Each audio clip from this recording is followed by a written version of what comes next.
Sir आप बताइए, सरकार ने छः साल से जब भी अडानी का सवाल आता है कुछ नहीं बोली, एक बात नहीं बताई उन्होंने।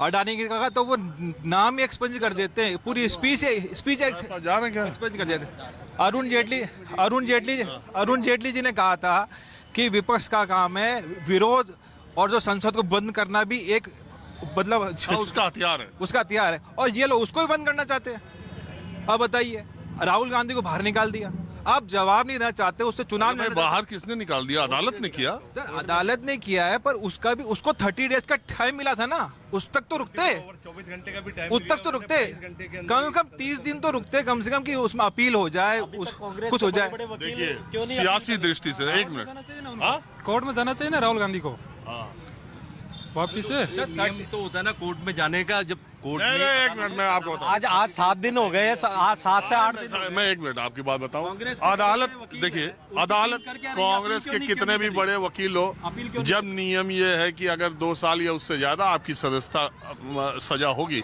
तो आपकी सदस्यता चली गई, उसी रात उसका नोटिफिकेशन अगली रात जारी कर दिया गया। यही मामला यूपी के विधानसभा में एक विधायक को था, 1 महीने से ज्यादा वक्त हो गया, और वो न्याय विभाग से यूपी की सरकार मांगती रही, सुनिए मेरी बात, लेकिन न्याय विभाग से राय मांगती रही, और जब वो मामला उठा तब जाकर के उन्होंने खाली किया। आजम अब्दुल्ला और आजम में इतनी जल्दी थी, जिस दिन नतीजा आया उसी दिन, जिस दिन फैसला आया, ये बात आपकी मैं मानता हूँ, लेकिन मैं आपको ये भी बता दूं, उनका जो बाबूलाल भोकरिया रेप कन्विक्ट, आपने बिल्किस बानो में रेप कन्विक्ट को छोड़ दिया, अदालत का सम्मान है मोदी सरकार को, कन्विक्टेड लोगों को छोड़ दिया रेप में, आप कैसी बातें कर रहे हैं?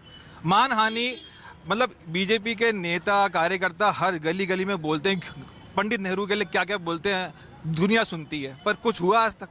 कुछ बोला कोई इस कंट्री में? कोई बोला कि भारत के पहले प्रधानमंत्री और राष्ट्रपिता तक का अपमान होता है चौक चौक पे, फिर भी कोई नहीं बोलता कुछ भी? 29 सांसदों पर, मैंने पहले भी कहा था कि 29 सांसदों पर हेट स्पीच के मुकदमे हैं। एक आजम खान की सदस्यता हेट स्पीच में गई, और जो हिंदू धर्म संसद हरिद्वार में हुई थी उसमें चीख कर क्या क्या बातें कही थी, और अभी तक पुलिस उसकी जांच ही कर रही है। इसीलिए सवाल उठाए जाते हैं, इसीलिए कि हमेशा न्याय या सरकार का काम हर तरफ बराबर दिखता है तो सवाल नहीं उठता है। आप बताइए क्या हाल चाल है? सर बहुत बढ़िया है। आपको टीवी में देखते हैं 24 में, बहुत अच्छा लगता है। अरे आपका बहुत शुक्रिया। आप क्या करते हैं? मैं तो रिटायरमेंट हो गया मेरा। और अच्छा, आप देखते हैं, इसके लिए बहुत शुक्रिया आप। अच्छा तो इधर आइए, माहौल क्या है ये भी बता दीजिए। और माहौल तो 50-50 है यहाँ राजस्थान में। हाँ जी, आप क्या कह रहे हैं? जी, राजस्थान में बहुत अच्छा माहौल है, और राजस्थान के माननीय मुख्यमंत्री श्री अशोक गहलोत जी बहुत अच्छा काम कर रहे हैं। नई जो ये तो कह रहे हैं कि साफ हो जाएंगे, पता नहीं चलेगा। देखिए, ये इनके व्यक्तिगत विचार हैं, लेकिन हमारे ये प्रिय मित्र हैं सिराज भाई, और ये भी कांग्रेस कमेटी में मेंबर है। अच्छा, ये